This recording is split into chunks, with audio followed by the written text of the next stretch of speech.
Hey, everybody. Welcome into the back room. I'm Andy Ostroy. We have CBS News business analyst Jill Schlesinger with us today. We'll chat with Jill in just a second. But first, thank you for tuning in. We appreciate you listening, and we'd love to hear your comments. So email us at backroomandy@gmail.com and or post on our social media, and we'll read some feedback next time. And if you like the podcast, please rate and review and follow or subscribe, and to be notified every time we post a new episode. So Jill Schlesinger is the Emmy and Gracie Award-winning business analyst for CBS News. She appears on CBS radio and television stations nationwide, covering the economy, markets, investing, and anything else with a dollar sign.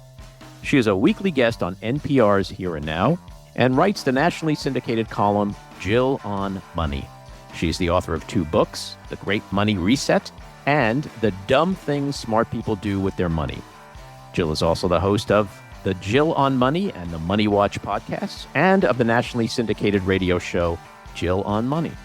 She is a frequent speaker on a variety of topics, including macroeconomic, market and demographic trends, workplace issues for women and LGBT employees in financial services, and how to create authentic branding. And she serves on the board of the New York City Lesbian, Gay, Bisexual and Transgender Community Center. Jill, my dear friend, welcome back into the back room. Thank you, Andrew. Lovely to be with you.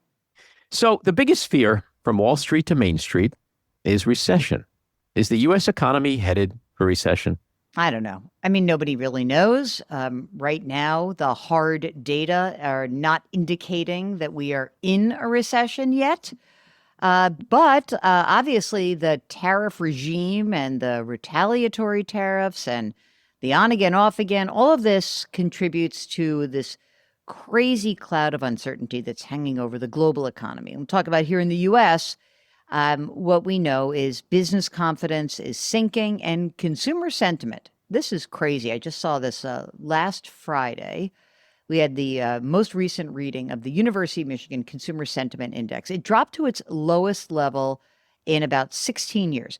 To be clear, consumers feel less confident about the economy right now than they did in 2008 during the great financial crisis. And so here's the problem. When we have a lot of people feeling anxious, whether they're in business making decisions or just making decisions about their own personal life, they tend to sit on their hands and do nothing. That doing nothing is what could potentially push the U.S. economy into a recession. And, you know, recession is a shrinking economy. They happen from time to time. The last recession actually was during COVID. It was very short and deep, but we came out of it quickly. And if you go to the recession before that, that was the Great Recession of 2000, basically the end of 2007 to the middle of 2009. That was long and painful and took a long time to recover from. So if we are going into a recession, we have no idea how long it will last, how severe it will be. The first stress and strains you'll see are in hiring decisions. You'll start to see that companies are not hiring as many people and even starting to lay some people off. Well, the tariffs have created major uncertainty, and uncertainty is not a good word when it comes to the economy. And if that uncertainty continues, isn't that, to your point, the very thing that will drive us into recession? I mean, it's so wild. I have been working in the financial services industry, either directly or covering it, for almost 4 decades. I have never seen a self-inflicted wound like we have just come through. I have never seen a single administrative decision that actually could undo an entire economy. I mean, we came close with Great Britain. Liz Truss, the former prime minister there, she almost blew up the British economy. But of course, here in the United States, we weren't paying attention to that. But that was like almost single-handedly, she blew up the entire British economy. This is wild. We came into 2025 with a lot of aspirations for continued growth. Yes, we were slowing down. There was no doubt about it. The American consumer had gone on a couple-year binge, and we definitely were seeing things starting to slow down in the beginning of the year. But the promise was that the Trump administration would have a lower number of regulations, that they would be very pro-merger and acquisition, that taxes would be, the tax cuts of 2017 would get extended, and that all would be good, smooth sailing. That's why the stock market was going up so much between the election and February. That was the hope. And we essentially got, with that tariff announcement, an injection of uncertainty and an attempt to remake the global trading regime of the last 80 years that is so severe and dislocating that we now could see the United States and the global economy head into a recession. Again, I'm not saying it's a foregone conclusion, but considering that you had teed up to have a pretty decent time, if this administration had kept its mouth shut, essentially, and just kind of worked with Congress, extended those tax cuts, and didn't make as many drastic moves as they're making, it would have been smooth sailing for the U.S. economy. They've blown this up on their own. Well, what is the end goal, in your opinion? Because when I hear things coming out of the administration, like A, we want to bring in huge revenue, B, we want to get these tariffs down to zero, and C, we want to reshore manufacturing, all those things are very conflicting. They can't all happen at the same time. So what is it? I think that is unknown.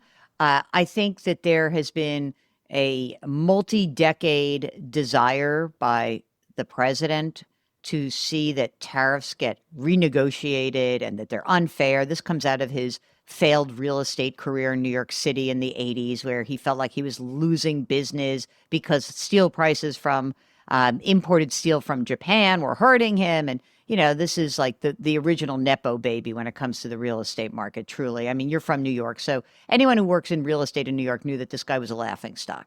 So, but he has clung to this idea that tariffs are the way. Now, look, let me make the case for certain tariffs. When the first Trump administration put tariffs on Chinese exports, especially those that were used in sensitive areas of the U.S. economy, like chip making, you'll notice that the Biden administration kept a lot of those tariffs in place.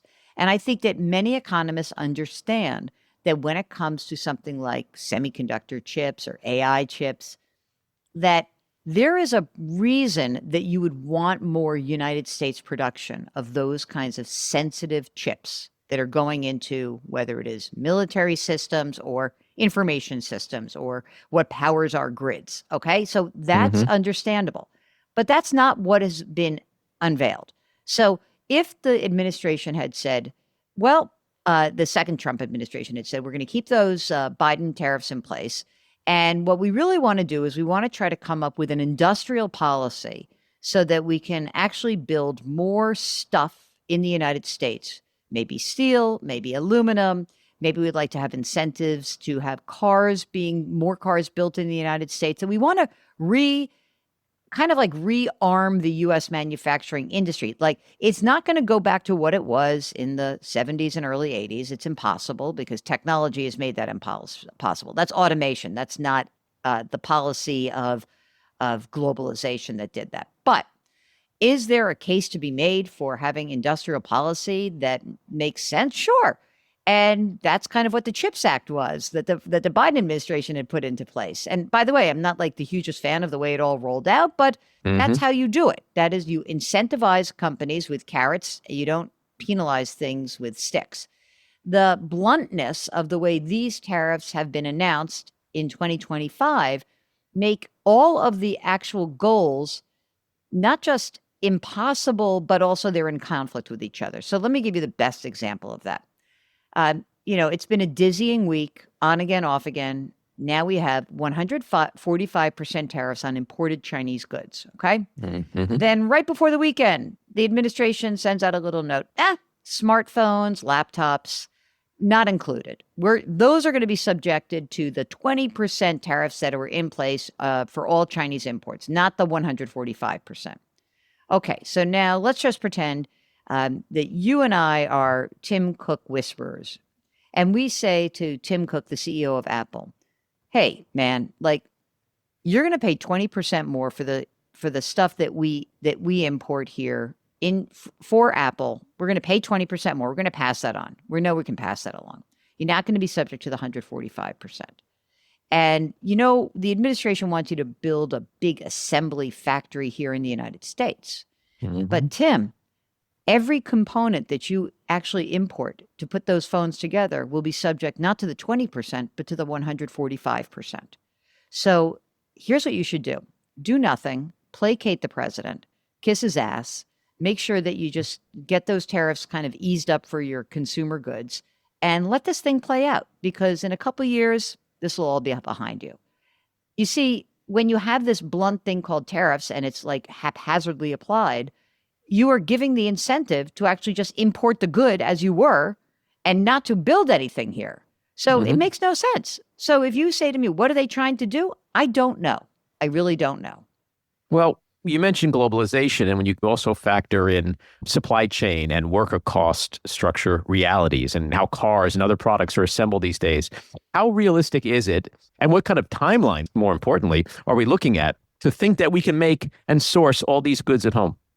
The supply chain got actually longer after COVID. It's very fascinating, some of the things that happened in the aftermath of COVID, because the lesson to a lot of corporate America was don't put all your chips in one location. Figure out how to diversify where you're getting your stuff from. Even if it takes a little longer, you've got to have a little bit of balance to where you're getting your products from and how you're managing your supply chain. Oh, and by the way, you'd really be better off making sure that you use the North American supply chain as much as possible. That's where you want to be moving towards. Okay, so now you have that as like the supply chain question. With what we're seeing right this minute, with what has been announced and the global supply chain issue, the biggest question that you have as a company is, what do I do when policy, I have to make a decision about supply chains that has to be, let's call it for 3 years, 2, 3, 4 years, right? How can I make that decision if the policy that is in place has a time horizon of 2 days? That how can I make a long-term decision when we have a government that is changing policy day to day, week to week? We don't know. And again, getting back to our first point, Andy, the idea of not knowing means that your number one priority should be to do nothing and to wait. And doing nothing is exactly what the government doesn't want you to do, but that is what you should do. That is how you are a fiduciary to your company. So, if you and I went and talked to a bunch of domestic producers right now, people who have prepared after the 5 years since the beginning of COVID to weather a storm, this is not, forget about a once in a century storm or a once in a century pandemic. This is a man-made explosion of every plan you thought you had in place. Well, I want to get into a little bit of that in a second with how it's going to impact everyone from corporate America to small mom and pop businesses and everyone in between.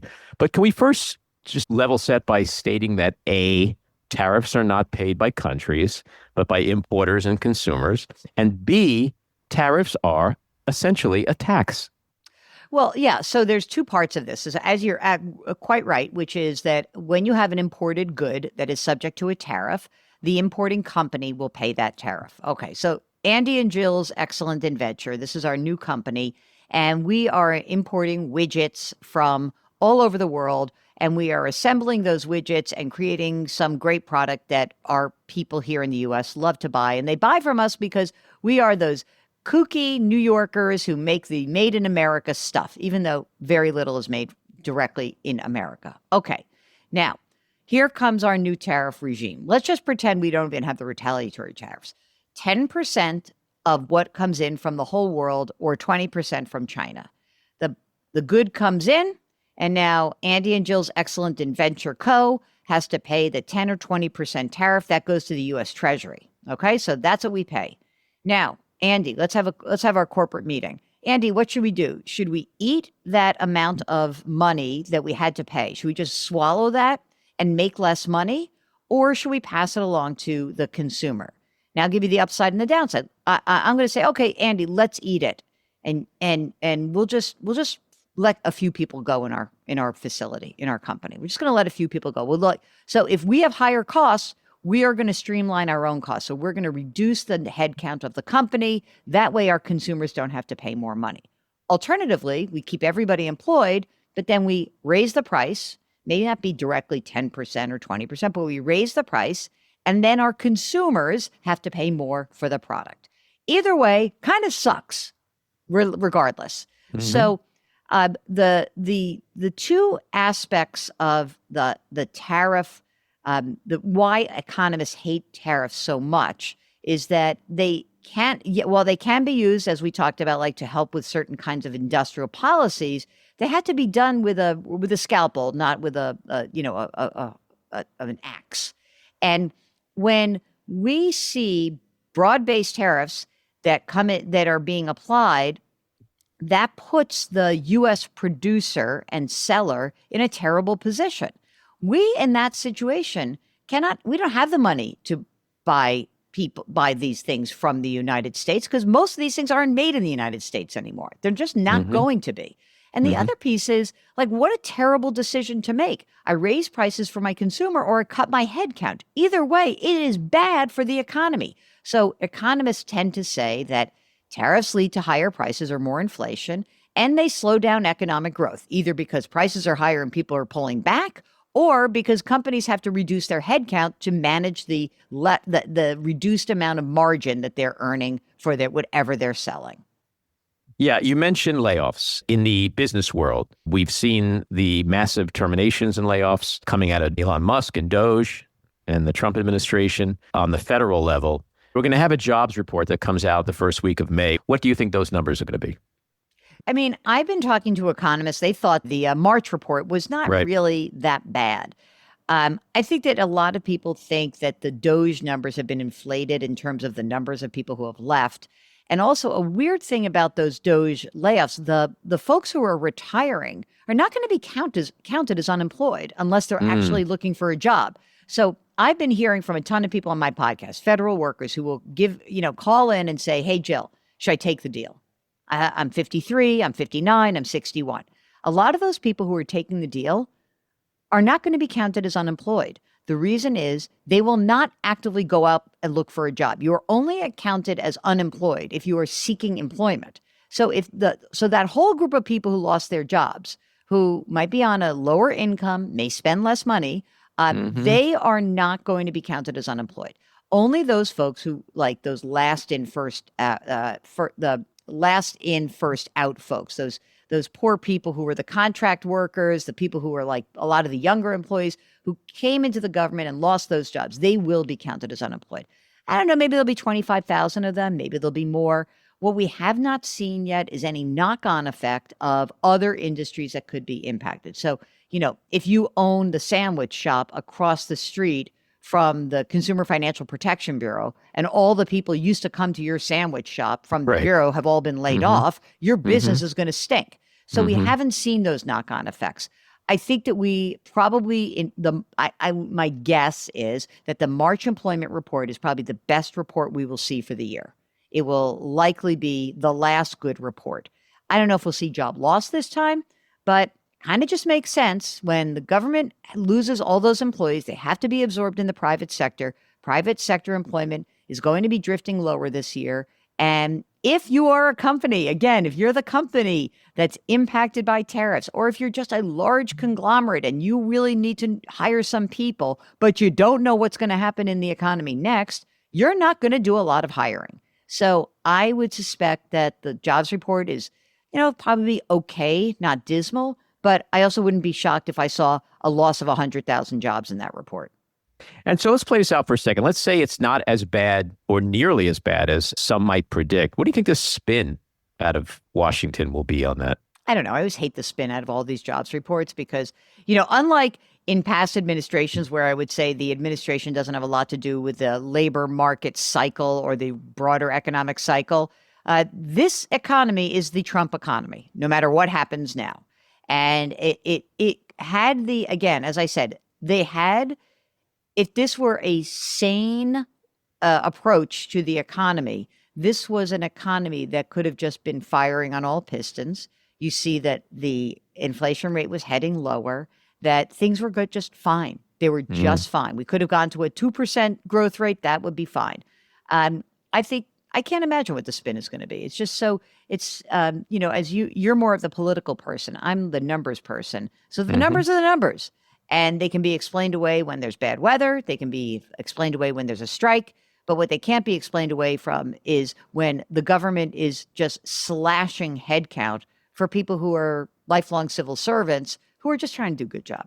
The spin with Trump is just different than any other spin we've ever seen ever from any president or an administration. So it's just interesting to see what will be made out of it, which then changes a week or a day or an hour later. Exactly right. I mean, it's so funny. I wrote a blog post after the 90-day pause, and I was interested because I think there were a lot of people who were like, oh, there's a Trump put, meaning that like the stock market would go down by so much. He would be like, oh, that hurts. I don't want to see that. And then all of a sudden, he would change direction. But it was not the stock market this time. It was the bond market. Okay. So, I have been fascinated by this. And Andy, you and I have been friends for a long time. I'm an old trader. I was a commodities trader, but as somebody who has been investing for a long time, it was really wild to see the first few trading sessions after that Rose Garden announcement on April 2nd. So on April 3rd and April 4th, what happened? Stocks went down by 10% over those 2 days. And a lot of the money went flowing into the U.S. government bond market. I know you guys don't want to hear the word bond, but here it is. A bond is just a loan to an entity. You can lend money to a company, to a city, to a state, and to the federal government. And when you lend money to the U.S. federal government, it is considered to be like your safe haven kind of investment. Why? Mm-hmm. Because you're going to lend money to the U.S. government for 10 years. They're going to pay you some amount of interest, and then you're going to get your money back. You're pretty much guaranteed you're going to get your money back. That's why it's always considered as the safe haven. So the 2 days of trading on the 3rd and the 4th, what happened was a lot of money came out of the stock market. It flowed into the bond market. Bond prices went up. Bond yields for the U.S. 10-year Treasury went below 4%, first time in 6 months or so. And that's kind of how you would expect market behavior when the blank's hitting the fan. Okay, wake up on Monday morning and something very strange is happening. Actually, I was woken on Sunday night by this because in the middle of the night I was looking what was going on. And I'm like, what is going on with the bond market? There is something strange happening. And all of a sudden, there was just a deluge of selling in the U.S. government bond market, which is very weird under these circumstances. And so there were, guesses of what was happening. Oh my God, the people who lost money in the stock market, they were selling their bond positions because they needed to raise cash. They had to cover their margin calls. Oh my God, it was hedge funds. They had a complicated bond strategy on, which I will not bore you with, but they were unwinding it. It had blown up in their faces. Okay. Oh, wait, maybe it's foreign investors. A lot of foreign investors, Chinese, Vietnamese, they own U.S. government bonds. They were selling. Didn't even matter who was selling, but the shit was hitting the fan in the bond market in a very ugly and protracted way. On Monday, Tuesday, and Wednesday, the bond market was in free fall. A market that does not usually move by more than a couple percent had one of the most seismic moves that we have seen in the bond market in 40 years. A 15, 16% loss in 3 trading sessions. Man, I have not seen anything like that. And lo and behold, Scott Bessent, put a pin in him because I have more to say about him, goes to the president and says, bond market's rolling over. We got big problems.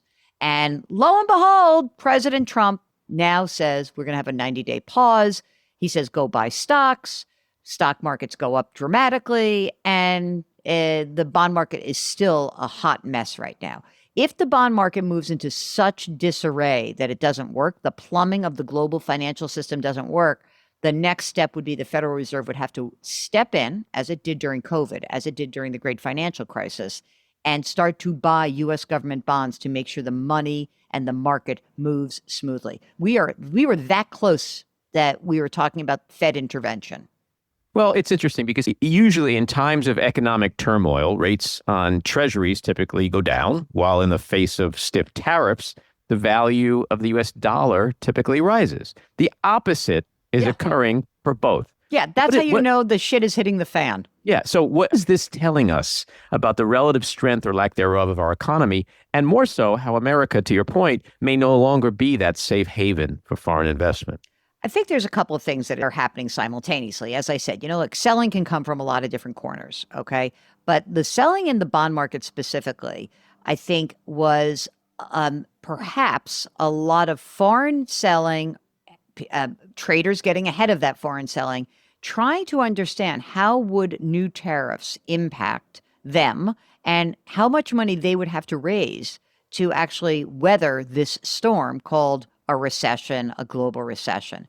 But on the back burner part of this is this idea that if you have an administration that is acting so irresponsibly on tariff policy when there is literally nothing to be gained by doing this, isn't that a similar kind of administration that wouldn't think twice about missing a bond payment? And for the first time in my recollection, we have people around the globe questioning whether or not the United States would repay its obligations. That is stunning. And that has been done in essentially 2 weeks' time by an administration that has acted recklessly, and the world has noticed. Oh, and by the way, the world owns about a third of our bonds. So, I know it's not good for them, but I don't know. Chinese have a pretty long game, the way they play it, right? We say long term is 3 days here. Long term for the Chinese is 3 centuries. So if the Chinese would sell some of their bonds, you might imagine that a Chinese investor might sell some of their bonds at the instruction of their government, because they do have a real autocracy, not one that's emerging and burgeoning here. You might say, well, this will hurt the people who still own those bonds. They don't care. What if they've just found out? We know what maximum leverage is, don't we? The leverage that the Chinese have with us is the bond market. Absolutely. And I'm sure that there has been many a plan about how to manage that process since the night of the election. Well, you say that defaulting on debt and bonds is stunning. Typically, I would agree with you from a historical perspective. But when you think that the government is being run by someone who has a history of defaulting on debt, right? Yeah. So it really, in a way, isn't that stunning. Yeah. I mean, the sycophantic nature of Scott Bessent, who, by the way, in case everyone doesn't realize, gay man, as the gay girl here on the show, everyone seems to gloss over that. Gay guy and adopted kids, I guess he's okay. But Scott Bessent, who, as he keeps being mentioned as some brilliant guy. He made a bunch of money working for George Soros. He had his own hedge fund, which actually was not that good and had pretty rotten performance. This is a man who's worth hundreds of millions of dollars, probably wishes he could be in the Billionaires Boys Club. And I presume that this idea of being close to this administration, just like the Grinch's heart growing 3 times, something else in Scott's body is growing by 3 times in this nearness to power. And what I would be clear about is that while he absolutely understands what is going on, he is, I don't know, maybe he thinks he's the last stand between the U.S. government being seen as a welcher on its obligations or not. But he knows exactly what should happen. And creepy Howard Lutnick, another sycophant, who's running trade, to watch that, I had to unfortunately watch that cabinet meeting. I was waiting to go on the air and I had to watch that cabinet meeting. What a display of disgusting sucking up that I could ever imagine. No, it's typical of those dear meetings. dear leader, and these guys are willing to, I don't know whether it's enriching themselves or not caring about regular people. Even the idea that they said Wall Street's made so much money. I think it was Lutnick. I don't know if Lutnick said this or Besson. It's now time for Main Street to make money. Hey, dumbasses, guess who employs Main Street? All these big companies that are being impacted by this. So, yeah, do I think that there is some sort of sick sucking up to Trump to assuage his ego that's going on? But do these guys know better? Sure, of course they know better. By the way, just in that cabinet meeting, to imagine that Marco Rubio is as close to Winston Churchill as you might imagine. I mean, that's the best we have. That's our guy. And it's scary. We could do a whole hour on little Marco. But in the Bessent, Peter Navarro, and Howard Lutnick of it all, is there anyone there that on any level, even remotely, comes close to the rational, critical thinking and guardrail that was a Mnuchin or a Cohn back in Trump 1? Absolutely not. Absolutely not. There's nothing there. That is the difference between these two administrations. Now, the bond market may be the strongest ally we have to get everything on track, because I know it to my very core that if you have a bond market meltdown and the stock market follows, and it will take a while to come back from that. It will be a disaster for the economy. It'll be a disaster for real people. It'll be a disaster for people who've just retired. And, these guys will be fine, but midterms will not be fine. Yeah, And to some extent, if you really want big change, you should probably be rooting for a mild recession and some sort of near calamity, not a total calamity. with regard to the bond market, which is still on very shaky ground, what happens if that continues? Well, what generally happens is the Federal Reserve will step in and they'll be the buyer of last resort and they'll steady it, but it will be ugly. You mentioned that before, but I guess my question was, what is the impact of that? I mean, we'll be left with higher rates for longer. So, I mean, a big difference between when you think about where we were in the first Trump administration and now is, number one, interest rates were zero. So honestly, like going from like 0 to 1.5 was not that big a deal. Going from 4 to 5.5 will be a huge deal. The housing market will just go completely be set on ice, like absolutely ice. There were 2 days where you could refinance last week, and that's over. So the housing market will stop. Borrowing will stop. Investors will be perhaps maybe rewarded with, interest rates that will be, you'll say, oh, I'll lock in a 10-year at 5.5%. That sounds like a good deal. Why take the risk? Because who knows what these maniacs are going to do for the next 2 years. And what would likely happen is things would function, but it will take longer to recover. Once you go to that precipice, it's really hard. There's been a great comparison that I've been really thinking about, and that is, are we about to have our Brexit moment? Meaning, in the United Kingdom, they vote and they say, we're out of the European Union. Okay, for all the reasons that you know now. What actually happened to the British economy? Got smaller, does less trade, and people are poorer. That's what's happened. So, and there's buyer's remorse. Oh, yeah. Yeah. Well, no one voted for Brexit. That's always the funny thing. It's like people who say to me, like, oh, I never voted for the George Bush #2. I'm amazing. He got in. It's crazy. No one voted for him.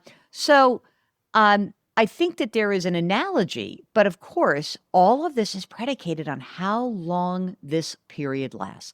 Andy, I am sure that if we got a series of tweets over the next 2 weeks that they have knocked out deals with 10 different countries, that 10% tariffs remain in place, that there is no more uncertainty, that the stock market would rise and the bond market would steady. It's not clear to me that the economy is going to bounce back immediately, but that is something that you have to kind of play out that possibility. And you have to at least conceive of the fact that maybe there will be too much pressure. Maybe something would happen, but it doesn't have to end badly for there to be an economic blemish on the U.S. economy. The estimates are that these tariffs are going to cost the average American family around $4,000 or more. Much. That's too much. It's more. It's probably less. It's probably half that because we trade out of the direct cost. Okay, so let's just say it's half that. Let's say it's 2. Still a lot. I mean, you make $70,000 a year and you have to pay an extra 2. That's a lot.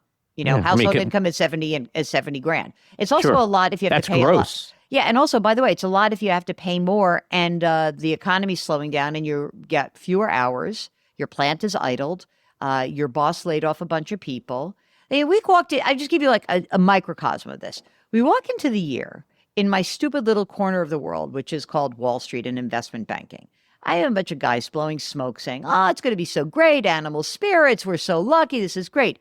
Guess how many deals are going to get done in this environment? You might have lower regulations. Who wants to go public right now? Right. There are no deals going. What's happening? And hasn't M&A activity just grinded to a halt? Completely dead. So guess what? A bunch of people who are in the M&A department in a large bank were just moved into a different part of the bank. And they will be headcount that will be out if things don't get better soon. So you look at every single company, unless you're a steel worker, which you're psyched about. Like, believe me, a U.S. steel worker, you're happy.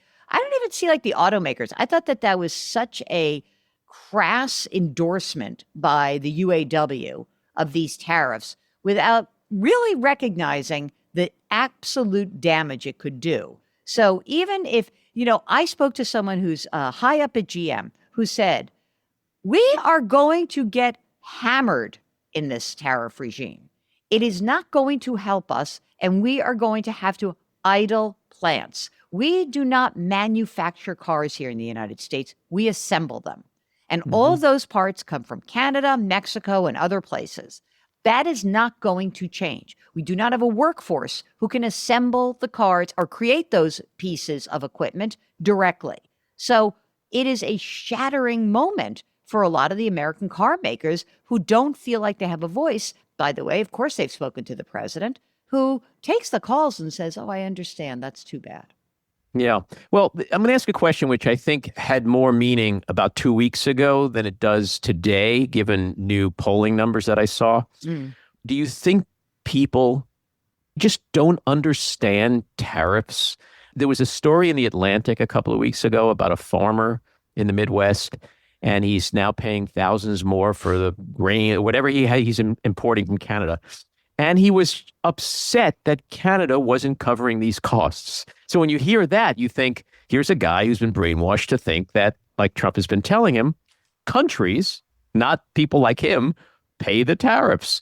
And though today I saw polling among independents, the critical people that we all obsess over every election, that Trump is now totally underwater when it comes to his job approval, but even more so on the economy. He went from being up 1 point to down 29 points in just a matter of a couple of months. So maybe people are understanding what these tariffs are and the impact of them. I would like to give a kudos to the mainstream media, of which employs me. And at CBS News, every single time we went on the air early in the tariff story, so going back to March, every single story, we had a conversation on an editorial basis that we would say that a tariff is paid by the importing company. And I do think that has resonated.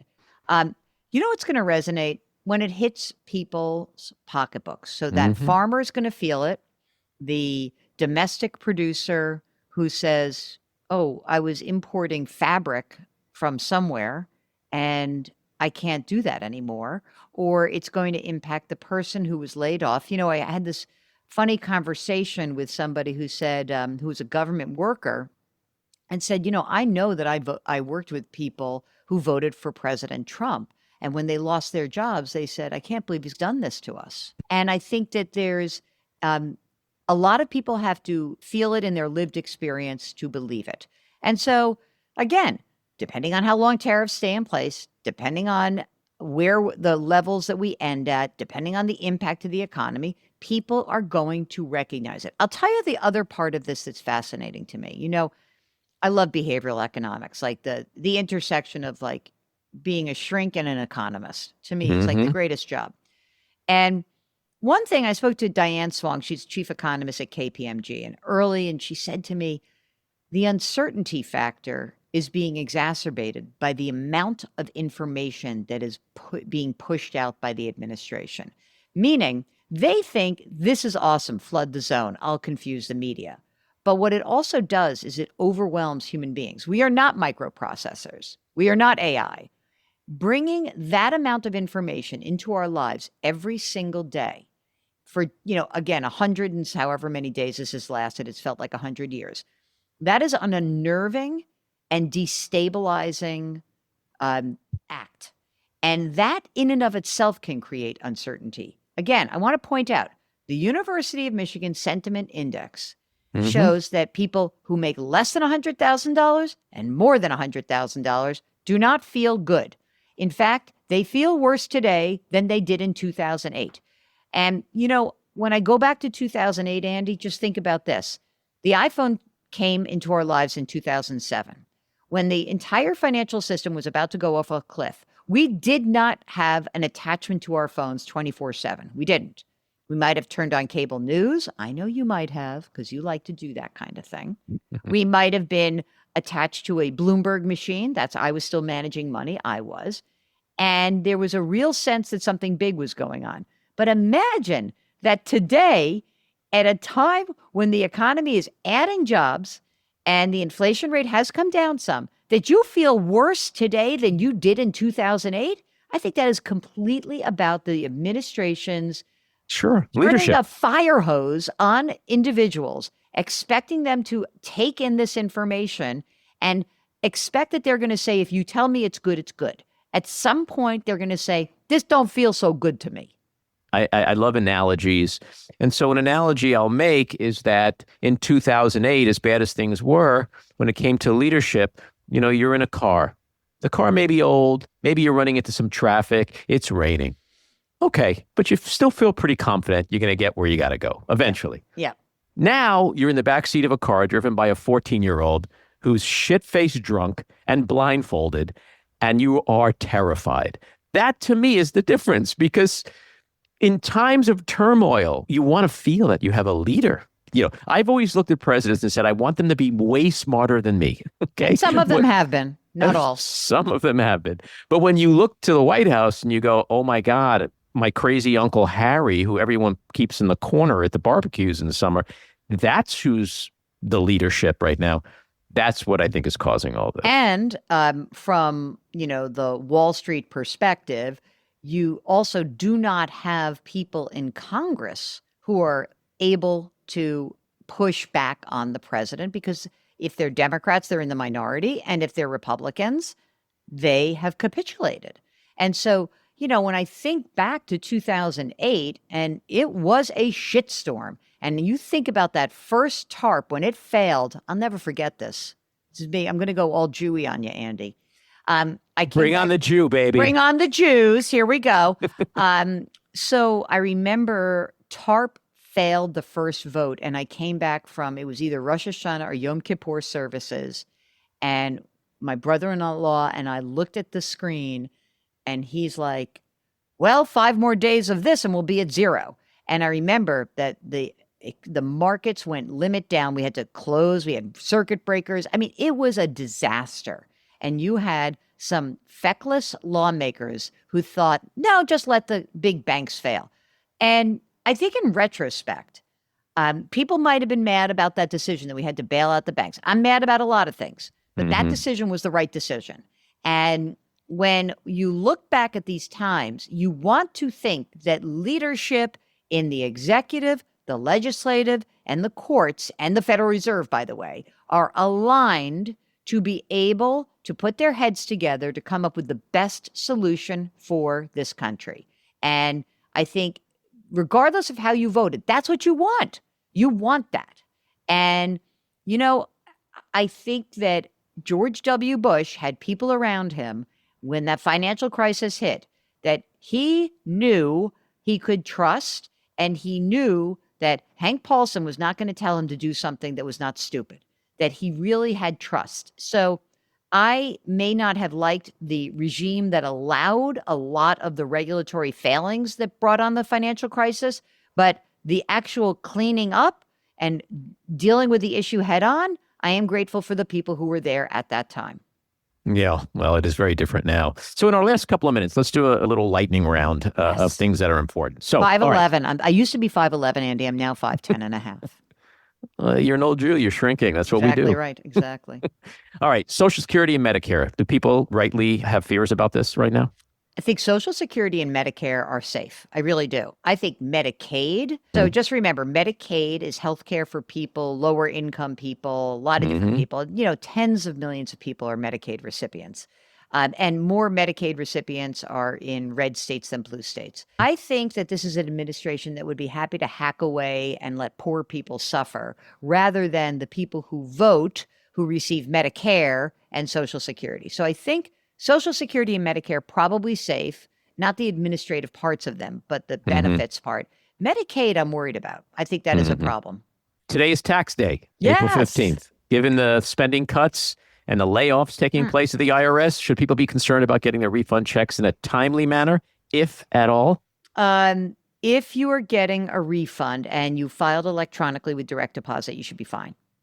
If there's a problem with your tax return, like you filed a paper return, or there is we have AI at the IRS. We have computer programs that look for errors and inconsistencies. If you get flagged and you need human eyes on that return, that's going to be a problem. So Remember back in COVID, my God, it was like tax season 2020, 21 were horrendous for that reason. So do I think there could be delays? Sure, absolutely. The good news is that if you're the kind of person who likes to steal and cheat on your taxes, it looks like there'll be fewer audits going forward. And by the way, regular people don't cheat. Really rich people do. Yeah, I'm not sure how many thieves I have listening to this podcast, but for those of you guys out there, Lucky you. That's some good news. Woo, good for you. 70th anniversary of April 15th deadline, by the way. And given the stock market turmoil that we've seen, this like seesaw ups and downs, what advice do you have for the average investor as their concerns rise? You know, I think when I go on the air and the market's in free fall, my mother always says to me, don't tell people not to panic, which is actually good advice because it is scary. So I have, you know me, Andy, I'm a wimpy investor. Andy is a much more aggressive investor than I am. I've always said to people that there are some guardrails you can put up for yourself to be a better investor. The first is to make sure that whatever money you think you need from your portfolio within the next year or 18 months, like maybe you have a tuition check to pay, or maybe you're like, I'm redoing my kitchen. The work starts in July. Whatever money you think you're going to need from your portfolio, that should not be invested. That's money market money, gang. And if you've made a mistake, like if you're already retired and all of your money was fully invested, I've been hearing from people who are like, oh my God, I have to take my required minimum distributions. I'm fully invested. The market's down. I'm screwed. Hey, gang, whatever money you think you need once you are retired from that portfolio, I would say 1 to 2 years worth. Keep it out of the market. Do you know what happens when you do that? When the market plunges, it doesn't feel good, but you're not worried about having to sell at the wrong time. So that's one piece of advice. Like that's your first, like your legitimate guardrail is money that I know I need within 1 to 2 years. That's out of the market. 100% easy peasy. Next, if you are a long-term investor, you've got a time horizon of 5, 10, 15, 20 years, then probably you have an asset allocation, some money stocks, some money bonds, some money cash, some money real estate. And that's going to work out for you over the long term. It really is. For people who are just retired, you too are a long-term investor. If you are 63 years old and you've just retired, it is freaky not to be able to put money into your retirement account, but your money still has to last you for 30 years. So you are a long-term investor. So no cash that you need within 1 to 2 years, a real asset allocation plan. And if you find that what we've just gone through in the last few weeks has really upended you and you can't sleep, you should work with somebody to create a plan that you can stick to. And if you decide to get out of some of your riskier stuff, even though markets are lower, you must pinky swear with whoever is working with you. You say, don't let me get back in once things go back up. There is this real, I think that like human beings want to believe that someone knows when to get out and when to get in. And that's called market timing. And it doesn't work. Really, nobody can do it. So what we know is you might get lucky and make one of those decisions in a great way. Like you might have said on February 15th, oh my God, I've got to pay a huge tax bill. I'm going to sell a bunch of my stock positions out. And while I'm at it, I'm going to put some money. I want to give some money to my charity. I want to do that. Like you might have by accident gotten out of a lot of your stocks. Now, just be clear, you're never going to know when to get back in. The bottom of the market is a time when nobody wants to get back in. So if you went to cash by mistake because you freaked out, get a plan to get your money back invested, get a plan that you can stick to, or work with someone who can keep you on track. So again, investing, it's not, I am not one of these people who thinks it's fun to invest. I think it's a necessary evil. We invest so that our money grows faster than the inflation rate. That's it. That's the only reason to invest. You're not investing to get rich. You just want to have your money work harder for you when you can't work anymore. So that's, if it's a low bar like that, and you can stick to a few guardrails and put those up for yourself, protect yourself from yourself, you'll be okay. So the old adages of you don't lose anything until you sell and don't panic sell, do they still hold up? I hate those adages, but I'll tell you a better one. Remember my dearly departed father, Albie, who was a trader his whole life. And here's one of the things that he said that always he imparted this wisdom to me. He said, nobody rings a bell at the bottom or at the top. So what I can tell you is, if you're looking for some divine signal from some all-knowing god or goddess out there, they don't have it. Turn off CNBC, tune out the noise.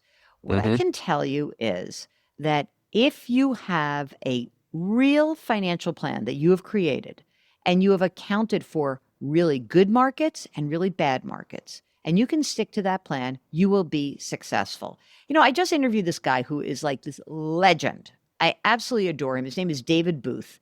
He was the founder of Dimensional Fund Advisors. And David Booth, like the Booth School of Business at the University of Chicago. And they just did a documentary about him and the beginning of DFA called Tune Out the Noise. And the reason why this was so fascinating, this is a bunch of math heads and economists in the 60s and 70s who really came to the conclusion that once you had all the data, it was clear nobody could beat the market. And nobody can. And that, yes, there might be a hedge fund manager who's got a longer time horizon or takes a different strategy, but like ordinary mortals, we don't beat the market. So what is the idea behind that fact that you can't beat the market? If you really want to back end into why you are investing. I am investing for retirement. I'm investing for my kids' college. Great. What do I need to save to get myself to the place where I can pay for those things? And then you put a portfolio together of index funds or cheap ETFs to get you there. And if you want to have a fun money account, if you want to have the fun money Andy Ostroy account where it's just like a blast that you have that money and you want to trade with it, great. No more than 5 or 10% of your total invested assets, stay out of trouble. And yeah, you know what? Sometimes it's fun when you make a lot of money. And most of the time, it really hurts more when you lose money. And that's why this period of time is instructive as an investor. It teaches you a lot about yourself, especially if you're a new investor. So you don't have to be so cavalier. It's a lot easier to buy on the way up because you fool yourself into thinking everything's fine. The harder thing to do is to just keep that 401k going. Have that money come out of your paycheck automatically. Have the money go into your kid's 529 plan. Automate as much as possible. Then you don't have to worry about the Wall Street sayings. You don't have to worry about trying to catch a falling knife or panic this or this, that. It doesn't matter. Put a plan together, stick to the plan. My last and most important question. Yes, sir. Do you have any financial advice for foreign penguins facing stiff tariffs? You know, I think that those foreign penguins have gotten together, and I believe that they just had a Seder.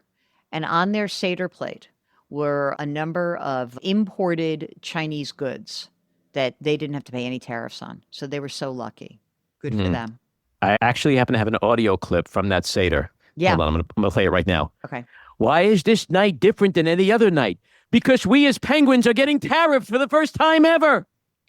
Now, slouch. We're going to end on that note. Dianu. Thank you. Good night, everybody. Don't forget Love to tip your you. waiters and That's waitresses on the way out. This is what happens when you have your friends on your podcast. You start doing stuff like this.